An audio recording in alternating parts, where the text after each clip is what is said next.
Lend to us your poetry, from inspiration sought. Come join us with your images, your verses, words and thought. From here we'll share your balladry with those who do not know it. This platform's here for you to show the world that you're the poet. Welcome to episode 74 of You're the Poet, the poetry podcast featuring you. I'm host Matt Burgio, and I'm here with co-host Phil Burgio. Phil, welcome. Happy to be here. Here at You're the Poet, our purpose is to share our love of poetry with the world and invite you to do the same. We want to start by saying thank you to all of our listeners who have made You're the Poet possible. We hope you enjoy the podcast and the poetry that is shared. If you've written any poetry and you want to share it here, whether you just have an interest in poetry, consider yourself an amateur poet, or are a professional poet with published works, contact us to be a guest on a future episode. Our featured guest for this episode of You're the Poet is Robin Gittens, who is joining us from Mississauga, Ontario. Robin, welcome to You're the Poet. Thank you. It's a pleasure to be here. Hello, everyone. Yeah, we're glad you could join us, and we look forward to your contribution to the episode. To start things off, I'm going to share our classic poem for the episode. This poem is going to be by English poet, scholar, and Anglican priest John Donne. John Donne lived from 1572 to 1631, and he's noted as being one of the metaphysical poets from 17th century England. And these poets used metaphysical wit and long metaphors that they called conceits to explain science, religion, and love. And when they say that, these conceits are basically, instead of how metaphors are typically one line, these metaphors sort of encapsulate the whole poem or represent the whole poem in this metaphor, and usually juxtaposing two things that are sometimes contradictory to each other. His poetry is typically characterized by two versions of his life. I say versions in quote. There's this sort of the carefree, worldly lover, and then that of the religious life or the priest. As in later in his life, he converted to Anglicanism, and then by the persuasion of the king at the time became a priest and led out the rest of his life in this religious position. But it's kind of debated among scholars. Like some say, like, oh, well, he wrote all this sort of the secular poetry early, and then once he became a priest, it's all the religious works. But there's not a whole lot of proof to that. That's just how some people have characterized it over the years, and there's probably much more of a blending of that throughout his life and his work. And I wanted to make a note, too, that John Donne was brought to mind, even though I learned about him in school. There's a favorite poetry podcast of mine called Poetry for All. And in their episode 107, they were talking about John Donne as part of their Abode series, and with his poem, The Sun Rising, which is an abode. An abode is basically a song or a poem that's kind of greeting the dawn or about the dawn.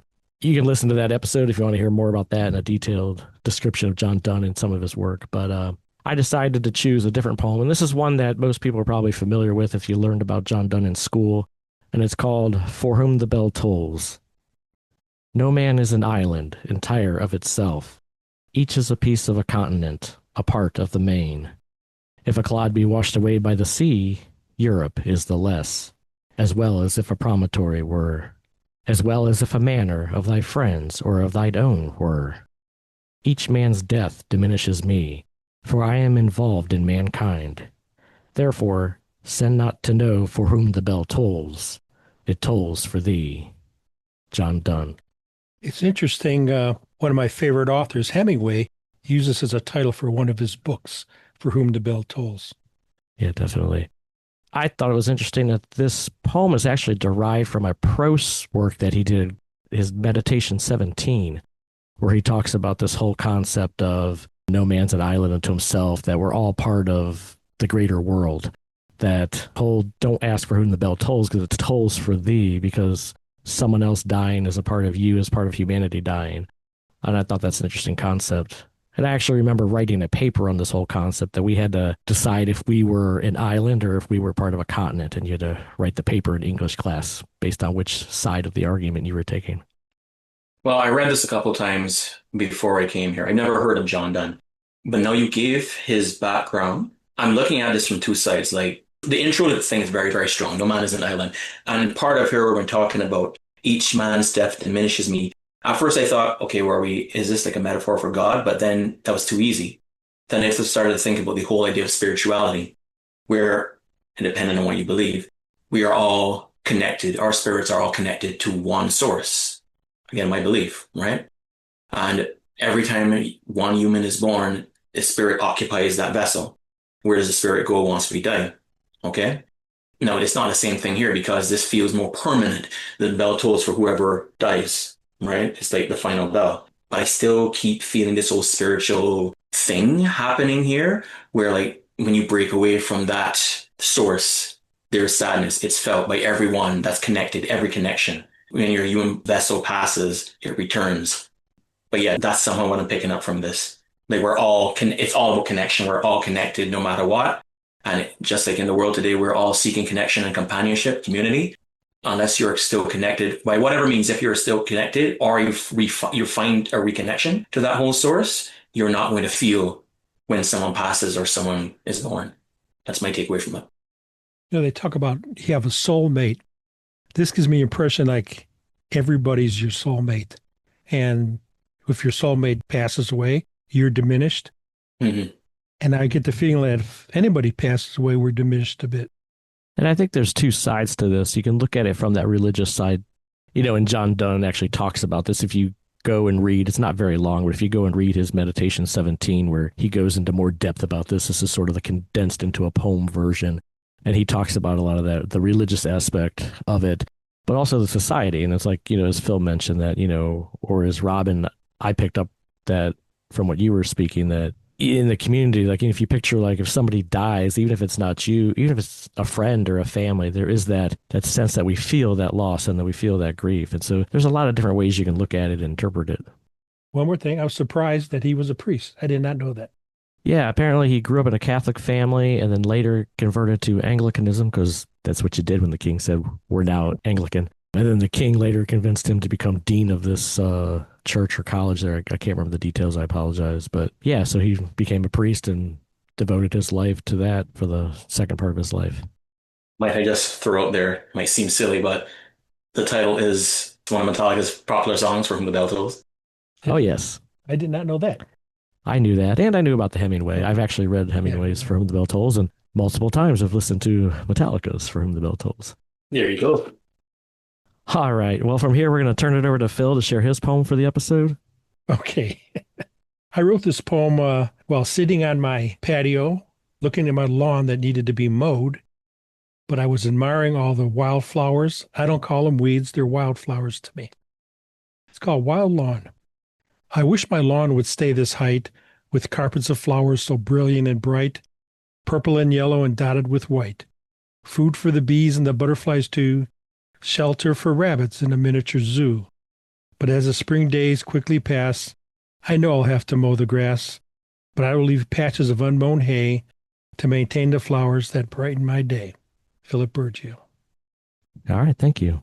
Mm-hmm. I don't know how it gets up there in the spring. I imagine it's not too different from here down in Ohio. But I know in the spring, and especially this year, there's something about here at Zor Acres that everything becomes so lush and green. And we've even had friends and family that have commented on the yard in the spring about just how green everything gets. And, everything's dotted with those flowers. And I'm glad it's something I can picture because I've seen it. It's definitely a neat time of year here. It ain't happening yet. It's raining like hell.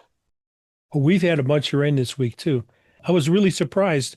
Normally, I don't mow this soon, April. Yeah, you talked about it being wet up there. Usually it's much more wet here this time of year. Phil and I were actually talking about it the other day that he was able to mow and get out there, that we haven't had a whole lot of spring rain yet until this week. Mm. I want to say something about this, though. Like that part, shelter for rabbits in a miniature zoo.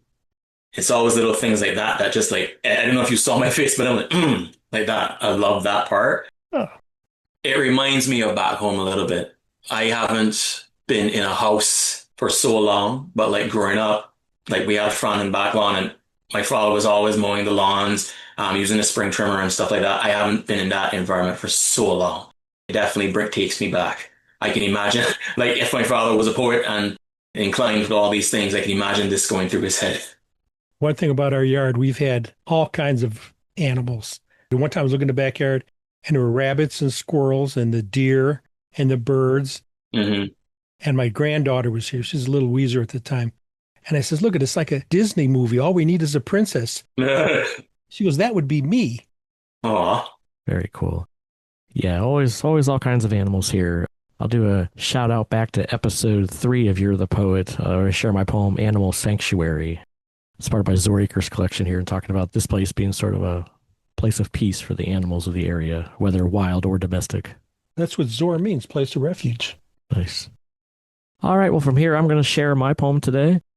I was talking about John Donne and Poetry for All, and them talking about the Aubade, which again is a dawn poem or about the dawn or greeting the dawn. And I thought, yeah, I've written one of those for a past lover in my life. So I thought, well, I'll share this on the episode since we're talking about John Donne and since the Aubade brought me here. This is my poem, Delay the Sun. The morning star withholds its shine within the eastern sky, yet you are looking quite divine from moonlight glowing nigh. The robin has not sought the worm, the owl still makes his hoot. My muse, you're cuddled close and firm, and looking very cute. The day has yet to shed its light, your sweetest dreams aren't done. So let us slow down time tonight, and we'll delay the sun. The dawn will mean we'll have to part and go our separate ways, which brings for me a heavy heart on which a sadness lays. Draw out the whispers of the stars, their melodies bring joy. Embrace in full this love of ours, and every doubt destroy. The sun he heard of our great love, which brought him to a pause. He pondered long while stars above kept whispering the cause. Then in the glowing of the moon he caught your beauty there, and paused again, for not immune to one so pure and fair. I plan to hold you close to me, forever joined as one. Just lay here for eternity, and we'll delay the sun. Matthew Burgio. Like I've said in the past, Matt, you're such a romantic. I have my moments. Yeah, I think that's a very good word here. It has a certain magic to it. Like, it's funny you were talking about, what is it, your granddaughter? The princess? Yeah. And then you read this, it's like it has a certain magic resonance to it. The fact that you called out, and we'll delay the sun, you said it twice. Somehow, I don't know how everything's music to me, but I feel like this is a part of a Beatles song. Yeah, that's from Abbey Road, I believe. I know which song you're referring to. Right? Is it Here Comes the Sun? Or... It's something, yeah. That's the first thing that came to my mind, yeah. I can see that. Well, thank you. One of my favorite groups, the Beatles. Take that as a compliment. Yeah. But yeah, they, when they were talking about it in Poetry for All, they're giving examples like, Romeo and Juliet laying in bed and discourse about, not wanting to get up. And that's not the morning lark you hear. It's the owl and things like that, as they're trying to convince each other that they don't have to wake up for the day yet. And it's just kind of the throwback to this concept.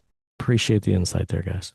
And I did want to note, too, that there's a couple lines about the stars whispering, and that's a throwback. I do a lot of this in my poetry where I refer back to other poems. And so there was a poem I wrote called When Stars They Whisper. And so that sort of alluded back to that. Somewhere back in the episodes of You're the Poet, I share that poem. So anyone wanting to know more about that, check that out. You can find it on the episode list on you'rethepoet.com. All right. Well, from here, we're going to move to our guest portion of the episode. Robin, you're the poet. Show us what you've got. Okay, awesome. If you don't mind, I'll save the explanation to after, okay? You're the poet. All right. This one is called Anger. Be a good boy. Only so much can one glass contain. Was it once empty? No such memory remains. Short and sturdy, a funnel-like shape. Heavy foundation, anchoring ounces, it flares and freights. Nestled in its vessel, a liquid, odorless, bitter and clear. Thick rims down the slight chance of unsavory tears. Timid turns to tempest when stillness is disturbed. Let no banal speech further dampen refractions reserved. An insatiable thirst, an unquenchable urge. Be a good boy, they say, ever fearing a child's obstinate burst. Years of parched lips, in need of a sip. Defense and dismissal, tools to steady its tip. Careful to temper the elements around, for enmity's heat assembles currents unsought and confound. Only so much can one glass contain. A cocktail of memories, 7 inches of pain. Best not drink, in fear of the worst. From the fount of madness, tides rest easy, lest they tower and disperse. Robin Gittens. All right, thank you for sharing. I love the whole concept of the glass and how you used that throughout the poem. And just really captured by that very first line that only so much one glass can contain. Hmm. Was it once empty, so much memory remains. I thought that was just a great start of that. And then your use of all the glass type imagery throughout the poem, I thought that was a great way to capture those feelings and emotions. Thank you. And a good delivery, too. You delivered that good. Thank you. Good or well? Well, Delivered that way. delivered that well. Okay. Poetic license, I could say it, right? Either way. So the explanation, yeah, I'll try to keep it short. Right now I feel like I'm turning the magic, the romance, and the retrospection from your talking about the lawn into something dark now, but that is my style. Since I'm on my poetic journey right now, there are many things that I want to share about my experience in Barbados, the first 20 years of my life dealing with albinism. Okay?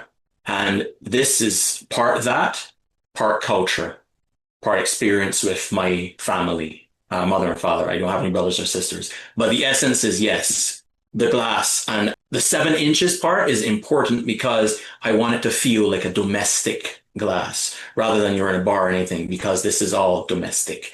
Okay, you can read what you want and interpret it, but let's keep it at that. So the idea is there's so much that I personally have faced and dealt with. But the idea of be a good boy was always the response from my parents, especially my mother.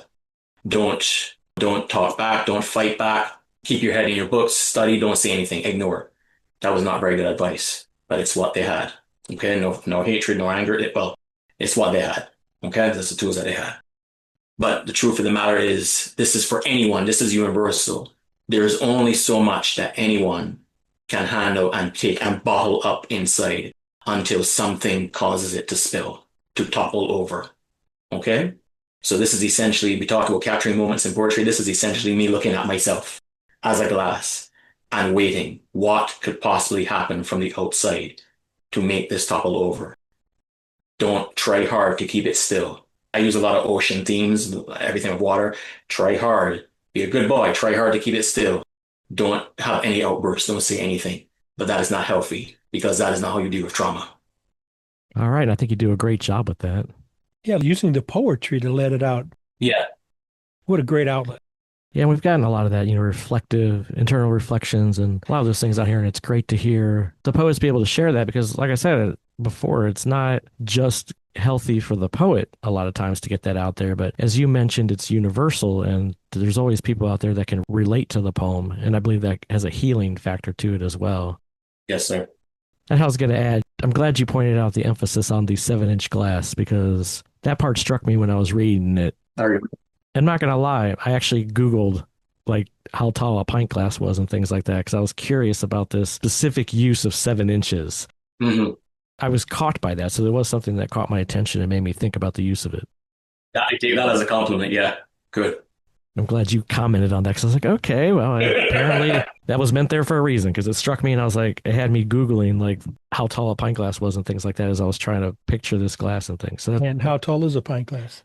Not 7 inches. So as he said.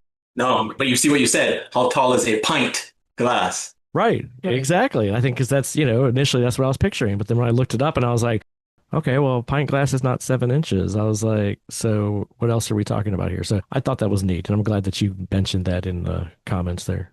You're welcome. Okay. Robin, got another one for us? Yeah, we're ready for another one, yes? Yeah, sure. All right, a shorter one between. This one is called Teatime. Again, I'll explain at the end. Much simpler explanation. This is a tonka. A porcelain cup. Tea leaves in a golden ocean. Warm sips with dry lips. Fisher, a prolonged fever. Soothing droves of acid waves. Robin Gittens. All right. Thank you. Good. I do like tonkas and haikus. That was nice. I like that. Thank you.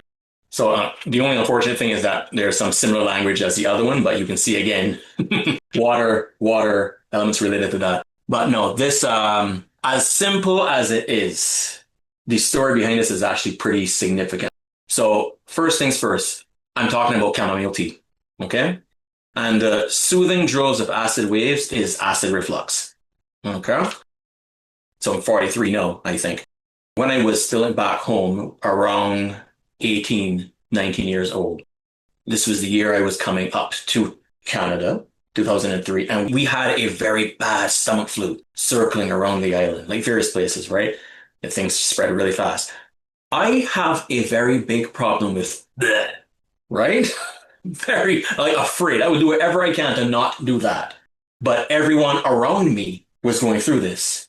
My mother was the last. My father, I haven't heard my father do that ever. And it happened out of nowhere, and I was freaked out. I went to a class. I came home. My grandfather spent a day. When he came home, I saw him crawling from the bedroom to the bathroom. It was all around me. I didn't get anything. But what happened was that experience somehow made me think that I'm going to get something, that I'm going to go through this. And then I induced acid reflux.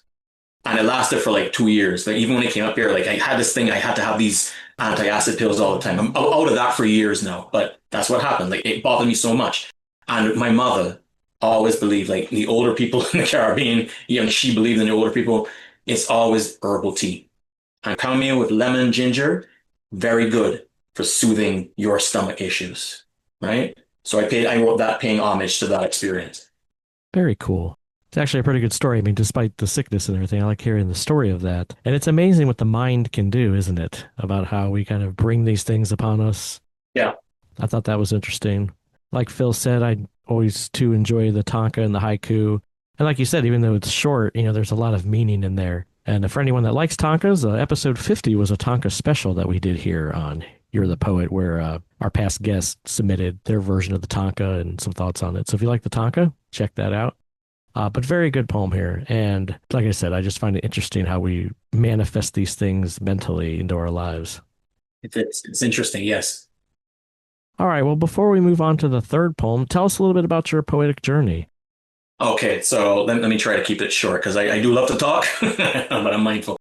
In my community college years back home, so between when I was 16 to like 19, I was always the introvert, always hiding, always afraid of people. Very good reason. And I used to always dabble poetry, like small little things, no training, no big reading of poetry. Like no one around me was talking about this stuff, but somehow I just wanted to write. And I never took it seriously. Like I said, I hid it. I always used to draw a lot when I was a kid, but as I got older, I drifted away. I used to play like classical piano and guitar. I never carried that much further in life, but somehow that stuck. And over the years, coming up here, getting integrated into Canadian society and everything, like there were times I just hid away and wrote. I'm very verbose looking back now. Some verbose, some small, whatever. I share with some people, but it is what it is, right? But yet I was never reading any poetry. It just came. So my current girlfriend, we've been together 8 years, she kind of gave me a gentle push into intuitive healing because she loved that stuff. And she had a very good friend who was into that. And I resisted. Oh God, I resisted therapy and intuitive healing. And then finally I said, okay, I'm gonna try it out. I didn't believe it. But it was the right night, the right questions, the right sequence of questions. And something just triggered, something hit me. And I broke down. And then all of a sudden I realized, oh my God, I've been embarrassed to share, like really write seriously and share with others and like move forward with this. But yet this is my form of expression. It's the one constant. So then a few years, I decided to, we have our University of Toronto. I decided to take a creative writing program. I'm about finished now. I'm about finished my manuscript too, but it has opened up so much and just like reading a lot more and exploring a lot of old poets. I'm a lover of Shakespeare, although contemporary poetry is way beyond that now. But I still go back and read a lot of his sonnets, a lot of his plays. I'm in love with that. And I collect a lot of these books now. Writing is therapy. That's the essence of it. Writing has not just become, it's not hidden anymore. It's not like this thing that I'm embarrassed about. This is therapy. And this year, in the last couple of months, like I'm taking a big step of sharing. You see me now because this is how we met. Right. I'm sharing on channels. I'm going on Instagram. I've been in tech for 15, 20 years, product management, working with different tech teams and designers and everything, building experiences. But like, that's not my passion anymore. I don't feel anything from that. It's writing. It's like the universe wants me to take this path because the more I do this, the more I share, I'm finding out about different programs, events. I've gone to this show. Like it's where I'm supposed to be. Very cool. Now you mentioned working on a manuscript. Is that a poetry manuscript or? It is. Very cool. Well, when that comes to fruition, let us know. We'll help you promote it and maybe even have you back on to talk about it when that comes out. Well, that's very generous of you. It's actually, I'm finished pretty much. I've got my 75. I'm just filling out some other sections like acknowledgements and stuff like that now. The last 4 months, I've been into it. Very cool. That's kind of where I am with our manuscript. Phil and I are still working on getting our manuscript out. We're putting together a collection of poems that we shared on the first 50 episodes of You're the Poet. Beautiful. I know how you feel about getting that all together and trying to finalize that. Mm-hmm. Thank you. You're talking about poetry like with therapy. Writing helped me therapeutically getting over the grief when my wife passed away. Writing poems really helped with that. I find it piggyback on that one moment. Yeah. I'm glad you said that. So my mother passed in 2015 from the big C, right? Bone cancer, so to speak. We won't get into that because that's something really deep, long conversation. But again, this is before I met my girlfriend and when I went into therapy too. But because of unlocking certain things, I remember I wrote this entire thing, like so long, so verbose, but like 8 lines of stanza. I look at it today and I'm like, I can't believe I wrote this thing. But now I want to take that and transform it into, short, free verse. I don't know if you've heard of Nelson Ball or William Carlos Williams. William Carlos Williams, yeah. These inspired me a lot for the freestyle that I write. Not everything I write is freestyle, obviously, but for that thinking. And I want to turn that massive poem from my mother, like the last 10 days I spent with her, into this chapbook idea. Short and impactful. That is the goal, right? So what you said, yeah, that's how I dealt with that too. Well, we understand here. My mother passed away in 2022, so 4 years ago, and I've got this idea for this poem I want to write, but I don't like to sit and dwell with it. I have not been ready to sit and deal with the feelings and things, but I think this year it's going to come out. It's going to be one of my next poems that I write. Whenever you're ready. It'll help, Matt. It'll help. Yeah, so I totally understand. I feel for you there. Thank you. Okay, got another one for us. Yes. This one is called Tectonic Plates. Much like mudslides, words carry weight, where a child's unsullied hands slip from a once stable grip. Caught in a cistern of sludge, relief brings no response to stifled songs. Dreams dampen and suffocate. A mother's love lies trampled by hate. Down, down, down. No light to shovel what's buried deep below ground. A mound of soil and slush, crushed by spite's shuffling crown. Robin Gittens. All right, thank you. So to explain this, not as grand as the others. I only wrote that like 2 weeks ago. And interesting, you remember the first poem I shared with you. We know that's all risky, that's fine. But the idea is words carry weight. And what triggered me to write this, I was in this class, still in this class, where a literary agent, a well-known literary agent here in Ontario is leading it and teaching us all we need to know about the publishing industry, how to navigate the publishing industry. And in the intro part of the course, where everyone's talking about themselves or whatnot in their background, there was a lady, an older lady, who used to be an immigration lawyer. And I remember I was the last person that gave an intro. And strangely enough, she, in 5 minutes, happened to just bring up this whole story about illegal immigrants. And I'm like, why are you telling this story? What significance does this have? I mean, I'm the only one that said I used to be an immigrant. So where is this illegal thing coming from? Yeah, I'll tell you right there, it rubbed me the wrong way. I didn't say anything, of course, but it sat with me for that Saturday and then the Sunday too. And then I'm like, coming from my computer, bleh, just wrote that entire thing. I probably polished it once. I'm not fully happy with it, but I'm leaving it for now. It could be a throwaway poem.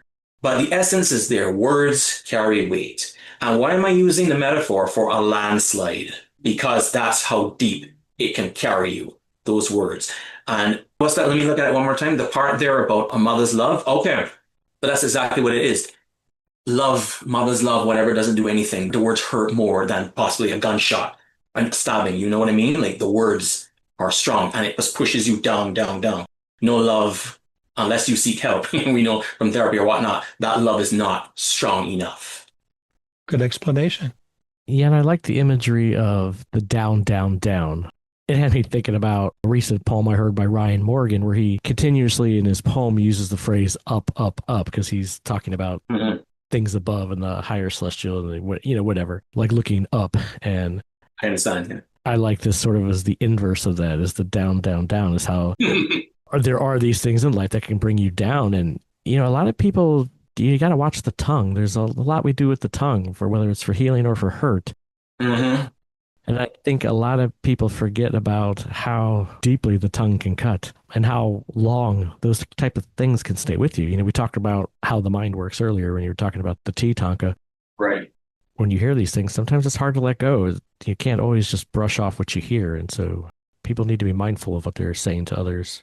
To add there, I just came off of attending this virtual conference, this literary conference run by a nonprofit organization here. It was pretty good. It had a lot of the big name publishers doing roundtables. It had a lot of authors coming and talking about their experiences. But what caught me off guard, you can never expect these things. Persons with accessibility challenges came on and talked about their experiences navigating the publishing industry. There was a theme about maintaining and creating friendships and building connections. And these authors from different walks of life, like different cultures, LGBTQ, what have you, they're talking about the friendships that they wish they had as youngsters, but now writing books to speak and creating characters to speak about that, right? And the common thing is what words have hurt them in their lives. Interesting. And don't teaching your children, creating characters to share in their books to readers. It's, again, the words are stronger than anything. Oh, yeah. Good insight there. All right. Well, before we move on, you mentioned that you're doing a lot online with Instagram. Is there any of those social medias or anything that you want to promote or let people know where they can find your work? I would say find me on Instagram. My handle is Robin A as in Apple Gittens, just Robin A Gittens. I've recently gone on Twitter, like just this week, just to try it out. But I think Instagram, I don't know, has appealed to me. I tried it out a year and a half ago and I stopped. I didn't have any more time, but just because I started sharing again, I'm posting stuff there and creating some imagery. There are like 7 sections in my manuscript. Each one I can have a vision to make it serialized. And there's a part of haikus, like using Mother Earth and basically saying whether patterns we experience is a traumatic response from Mother Earth. And I'm trying to translate it into haiku. So I want to use my voice a bit more, not just create text, create some videos and showcase. This is my primary way, aside from these Facebook groups, of showing off my stuff. So Instagram for now, let's start off and see where that goes. But when it comes to the manuscript, that's another thing altogether. That'll come shortly. That'll come. Yeah, definitely. All right. And we will definitely share a link to your Instagram so that people can find you there. Thank you. All right. Well, before we move on, is there anything else you want to say about poetry or your poetic journey? Only that I'm excited. I'm not one to hold regrets, but I do hold a regret that I haven't done this much earlier in my life. But you know what? It's never too late. I'm still young. I'm just very interested in meeting like-minded persons. Right now, I'm blessed that I'm here with you guys and having this kind of talk. I wanted this kind of conversation for so long. I love analyzing poetry. I love hearing the stories behind them. It is like such a vulnerable place to be. It's a safe place to be. And that's what I long for, these deep conversations, this deep connection.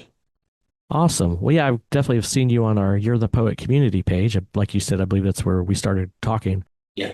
And hopefully that's a great space where you can meet other poets. Obviously, like all the poetry groups out there, more people are active than others within the page, but you'll definitely find some of the poets there that are trying to engage with each other, and we're starting to build some more community there. Awesome. Thank you. Look forward to seeing more of your work there. Also, there's always other opportunities to come back to You're the Poet. Like I said, get the manuscript finished and it comes out. We'll have you back on to talk about that. Oh, cool.